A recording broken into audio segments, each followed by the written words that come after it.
Hello hi friends, welcome back to Sriha vlogs. ఈరోజు chicken fry చాలా సింపుల్గా ఎలా చేయాలో ఈ వీడియోలో చూసేసేయండి. ఫస్ట్ కొన్ని అల్లం వెల్లుల్లిపాయలు తీసుకొని చక్కగా వాష్ చేసుకొని మిక్సీ జార్లో వేసేసుకోండి.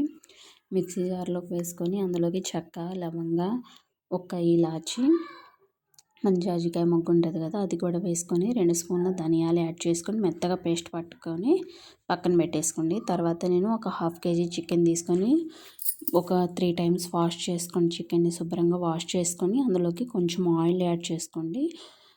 ఒక హాఫ్ టీ స్పూన్ పసుపు, హాఫ్ టీ స్పూన్ సాల్ట్ని యాడ్ చేసుకొని కలిపేసుకోండి. కొన్ని వాటర్ యాడ్ చేసుకోండి. వాటర్ యాడ్ చేసుకొని చక్కగా కలిపేసేసుకొని స్టవ్ ఆన్ చేసుకొని స్టవ్ మీద పెట్టేసుకొని మూత పెట్టేయండి.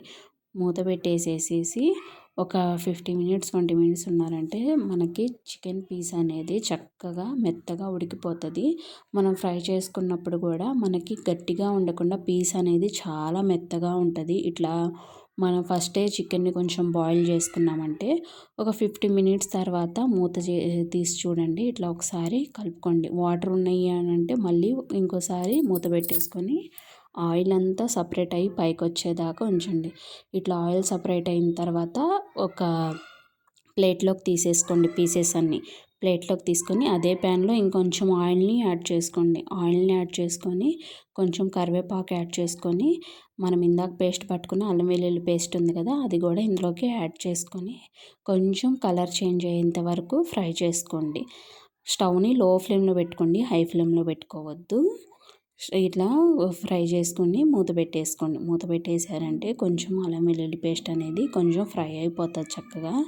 తర్వాత మనం ఇందాక ఫ్రై చేసుకొని పెట్టుకున్నాం కదా చికెన్ పీసెస్ బాయిల్ చేసుకున్నవి, అవి కూడా ఇందులోకి యాడ్ చేసుకొని ఒక సిమ్లో పెట్టుకొని ఒక 20 మినిట్స్ కొంచెం లో ఫ్లేమ్లో పెట్టుకొని కలుపుకుంటూ ఉన్నారంటే చికెన్ పీసెస్ అనేది చక్కగా మసాలా చికెన్ పీసెస్కి పడుతుంది.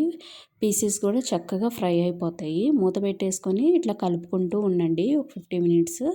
తర్వాత ఒక 2 స్పూన్ల కారం యాడ్ చేసుకోండి. కారం యాడ్ చేసేసుకొని లాస్ట్లో కొత్తిమీరతో గార్నిష్ చేసుకోండి. స్టవ్ ఆఫ్ చేసేసుకొని ఈ ఒక బౌల్లోకి తీసుకోండి. ఇట్లా చికెన్ పీసెస్ అనేది చాలా సాఫ్ట్గా ఎంత చక్కగా ఉడికిపోతుందో, ఫ్రై అనేది చాలా బాగుంటుంది. ఇట్లా ఒకసారి ట్రై చేయండి. Thank you for watching.